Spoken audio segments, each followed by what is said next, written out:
ஆனா சில பேர் ஸ்நானம் பண்றேன்னு காயத்ரிக்கு கையை வச்சுட்டு அப்படிலாம் ஜெபிப்பாள். அதெல்லாம் படாது. கலி அப்படி எல்லாம் பண்ணுவனா திசைத்தே ஜப்ப சத்ரவான்னு விட்டாள், 10 சத்ருன்னு விட்டாள். நம்ம கையை உள்ள வச்சுட்டு காயத்ரி பண்ணிட்டே இருப்பார். ஒருத்தர் பேசுவார், உடனே இவரும் பேசுவார், ஒரு கையை எடுத்து விடுவார். அப்புறம் உடனே பேச்சு வளர்ந்து போச்சுன்னா 2 கையும் எடுத்து விடுவார். இது காயத்ரியா? திஷ்டு பூர்வம் ஆசீதோத்தராம் சஜ்யோதிஷோ தர்சனா காலையில நின்றுதான் காயத்ரி பண்ணணும். வாக்கியதான் வாக் சஞ்சமம் தான் முக்கியம். அதுல பீஜம் மாதிரி நிற போடுறா போல மௌனம் தான் ரொம்ப அவசியம். இச்சேத் வாங்மனசி பிராஜ்யானது உபனிஷத்து. ஆமா, புத்திமான் என்ன பண்ணணும்னா வாக்க கொண்டு போய் மனசுல வைனார். சிரமம் பேசாம இருந்து விடுவான். அது மனசுல இருக்காது, வெளியில பறக்கும். மனசை கொண்டு போய் புத்தியில ஒடுக்கும். புத்தியை கொண்டு போய் ஜீவாத்மா, ஆத்மாவை கொண்டு போய் பரமாத்மா, அப்படி கொண்டு போய் சேருங்கிறார். யச்சேத் வாங்மனசி பிராஜ்யா தத்யஜ்ஞேத் தத்யச்சேத் சாந்த ஆத்மனி ஞான ஆத்மனி ஞானம் ஆத்மனி மகத்தி நியச்சேத் தத்யச்சேத் சாந்த ஆத்மனின்னு உபனிஷத்து. அப்படி மகான்கள் வாக்க மனசுல கொண்டு போய் வைப்பாள். அவன் மனசை கொண்டு போய் புத்தியில வைப்பாள். விவேக ஞானமான புத்தியில கொண்டு போய் வைப்பாள். அது மாதிரி பண்ணணும். அப்படி மனசை வாக்க அடக்கி காயத்ரி பண்ணணும்.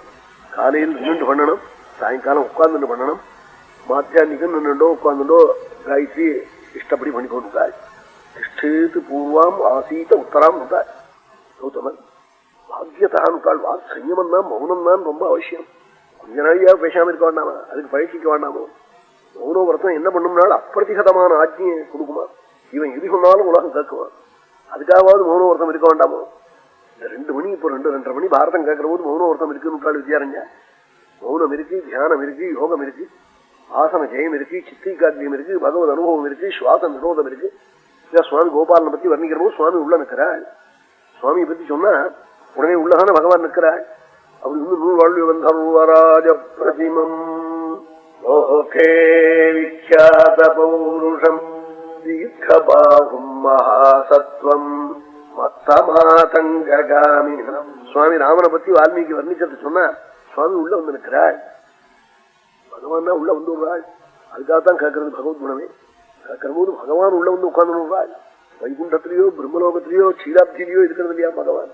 நிஜலோகம் பரித்யஜ்ய பகவான் பக்தவத்சலஹ ஆவிவேஷஸ்வபக்தானாம் ஹிருதயான்யமலானிச. தன்னுடைய லோகத்தெல்லாம் விட்டு பக்தாளுடைய உள்ள வந்து உட்கார்ந்துக்கிறாளாம். எப்படி உட்கார்றாள்வானாமாலி கனஷ்யாம பீதவாச மனோஹர காஞ்சி கலாபருச்சிர லசன்முகுடகுண்டல திரிபங்கலலிதாரு கௌஸ்துபேன விராஜிதः கோட்டிமன்மதலாவண்ய ஹரிச்சந்தன சர்ச்சிதः. வனமாலாதரனாய், வேணுவிலோலனாய், கோபிகாரமணனாய், தேவதேவனாய், கோட்டி மன்மதாகிருதியாய், திவ்ய சந்தனலிப்தாங்கனாய், பீதாம்பரதாரியாய், கௌஸ்துபக்ரீவனாய், ரத்ன கிரீட்டம், மங்களச்சரணம், கல்யாணகாத்திரம். சுவாமி அப்படி உள்ள வந்து ஆவிவேஷஸ்வபக்தானான்யமலானிச நிர்மலமான ஹிருதயத்துல வந்து உட்கார்றாள்னா இதுக்கு மேல என்ன வேணும் நமக்கு? சுவாமி உள்ள வரத்துக்கு மேல அயம்பி பரமோ லாபா. இதுதான் பெரிய லாபம். யோகேன ஆத்ம தரிசனம். இப்படி பகவான் உள்ள வந்து உட்கார்ந்து இது மாதிரி பண்ணிக்கிறதுக்காக ஜப்பம் பண்றதா, ஜப்பம் பண்ற போது ஒம்பளக்கிறது போறது வருது, அதெல்லாம் தப்பு.